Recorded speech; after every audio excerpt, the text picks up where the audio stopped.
विश्वास कीजिए, भगवत मार्ग मिलना बड़ा दुर्लभ विषय है। भ्रमण के समय और जब जब जहां जहां जैसे मिलन भगवत कृपा से संतों से हुआ है,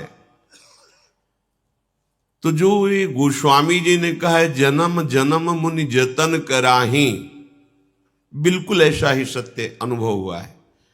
कोई बिरला ही शास्त्र सम्मत मार्ग में चल करके परम सिद्धि को प्राप्त होता है।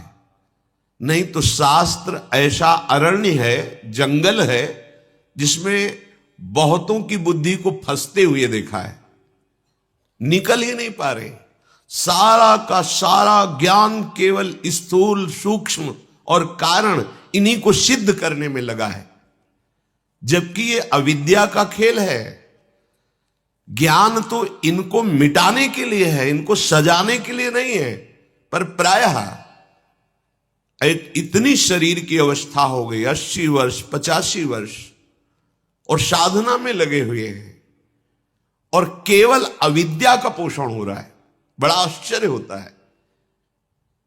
बिना भगवत कृपा के, गुरु कृपा के सही मार्ग मिलना कठिन है। ऐसा थोड़ी कि आप शास्त्र स्वाध्याय करते हैं तो सही मार्ग आपको मिल ही जाएगा। गुरुदेव की कृपा से सही मार्ग का अनुभव होता है। जब मार्ग मिल गया तो लक्ष्य मिलना दुर्लभ नहीं रहता। वार्ता करके देखा है, बस केवल अविद्याजनित रचना को ही पुष्ट करना। एक बार कई संत भगवान पधारे थे, चर्चा हुई, परिणामतः उन्होंने कहा व्यवहार सत्य तो है ना, करना तो पड़ेगा ही ना। ये भाषा साधु वेश की नहीं होती, ये भाषा संसारिक होती है। साधु वेश में ये व्यवहार सत्य नहीं है, परमार्थ सत्य है। ये व्यवहार करना ही पड़ेगा, ये तो मान सकते हैं, पर इसे असत्य मानकर, स्वांग मान करके, इसे सत्य मानकर करने वाला ना तो ज्ञानी है ना उपासक है। बिना भेद के भेद मिटा नहीं सकते। ये जो भेद में फंस गए, इसमें भेद करना ही होगा। अन्वय और व्यतिरेक, अन्वय है, व्यतिरेक ये नहीं है, ये नहीं है, ये नहीं है, तो वहां पहुंच जाओगे जहां है। और जब है का अनुभव किया तो सर्वत्र वही है जिसे हम नहीं भी कह रहे थे। तब अनुभव हुआ सर्वम खलमिदम ब्रह्म नेना नास्ति किंचन। पूरा जीवन व्यतीत हो जाता है, सूत्र का साक्षात्कार नहीं हो पाता है, और अपनी हम मान्यता को लिए बैठे रहते हैं। इसीलिए गतियां बदल जाती हैं।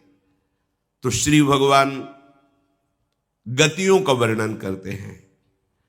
यत्र काले त्वनावृत्ति मावृत्तिम चैव योगिनः प्रयाता यान्ति तं कालम वक्ष्यामि भरतर्षभ। हे भरतवंश में श्रेष्ठ अर्जुन, जिस काल में अर्थात जिस मार्ग में शरीर छोड़कर गए हुए योगी उपासक अनावृत्ति को प्राप्त होते हैं, अर्थात वो पुनः लौटकर जन्म मरण के चक्र में नहीं फंसते हैं, और जिस काल में मार्ग में शरीर छोड़कर गए हुए आवृत्ति को प्राप्त होते हैं, अर्थात पुनर्जन्म को प्राप्त होते हैं, उन दोनों मार्गों का मैं वर्णन करूंगा। सुनो, भगवान ऐसा कह रहे हैं। पहले श्लोक की 2-3 दिन चर्चा हुई थी। प्रभु कह रहे हैं कि मैं संपूर्ण संसार को व्याप्त करके विराजमान महान ईश्वर हूं। मेरी अनन्य भक्ति के द्वारा मेरे को तुम प्राप्त कर लोगे। यहां कोई क्रम मुक्ति जैसा वर्णन नहीं है, सीधे प्रभु के चरणों का आश्रय और निरंतर चित्त की वृत्ति का प्रभु में समर्पण, भगवदाकार वृत्ति तन्मया स्थिति में वो प्रभु स्वरूप हो गया, वो जीवन मुक्त जीते जी हो गया। शरीर छोड़कर कोई गति मिलेगी, काम खत्म उसका। वो शरीर रहते हुए भी परम गति में स्थित है। ये दुर्लभ बात। जीवित अवस्था में ही वो अनावृत हो चुका है। बड़ी कठिन बात है ये। विषयी सांसारिक पुरुषों की तो कहीं यहां गुंजाइश ही नहीं बात है। ये गति जानते हो किनकी है? उनकी दुर्गति का वर्णन नहीं है, ये सदगति और गति का वर्णन है। उनकी तो चर्चा ही नहीं है। अभी पीछे सत्संग में देहगे में आसक्त पुरुषों की दुर्गति का वर्णन, वो दुर्गति का वर्णन है। ये गति का वर्णन है। ये साधारण लोगों की बात नहीं है। ये जो असाधारण साधना में लगे उनकी बात कही जा रही है। ऐसा न समझ ले कि उत्तरायण दक्षिणायण में मरने से अलग अलग वो गतियों को प्राप्त ही होगा। वो गतियां उनकी जो साधना में लगे हैं, जो साधन रही तो उनकी दुर्गति होती, उनका इनमें उत्तरायण दक्षिणायन से कोई संबंध नहीं। अगर आप पापाचरण करते हो, भगवत विमुख हो, तो उत्तरायण में भी मरोगे तो नरक जाओगे। ये थोड़ी कि आप सूर्य लोक होते हुए आप ब्रह्मलोक पहुंच जाएंगे, ऐसा नहीं है। ये गतियां उन साधनों की वर्णन की जा रही है जिन्होंने निष्काम भाव से साधनाएं शास्त्र सम्मत की है या सकाम भाव से गृहस्थ धर्म के अनुसार चले हैं, उनकी गतियों का वर्णन है।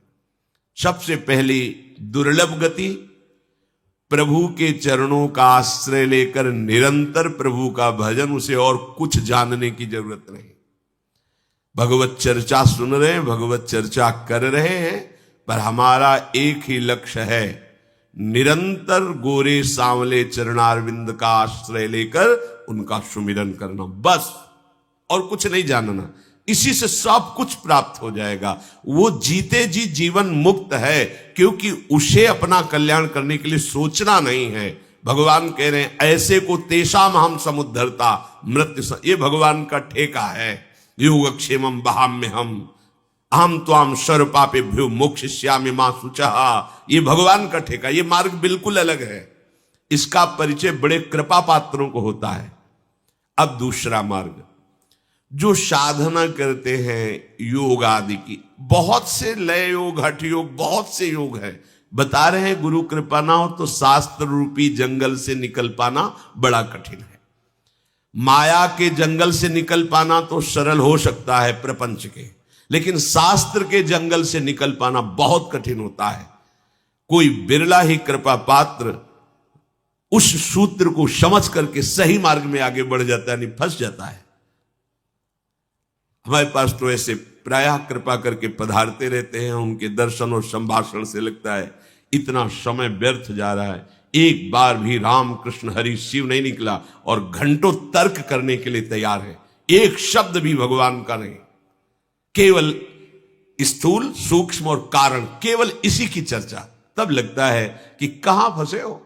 अविद्या की पुष्टि करने के लिए ज्ञान है या अविद्या का नाश करने के लिए ज्ञान है? हम पूरा ज्ञान अविद्या की पुष्टि करने के लिए लगा रहे हैं। बड़ा भ्रम हो जाता है।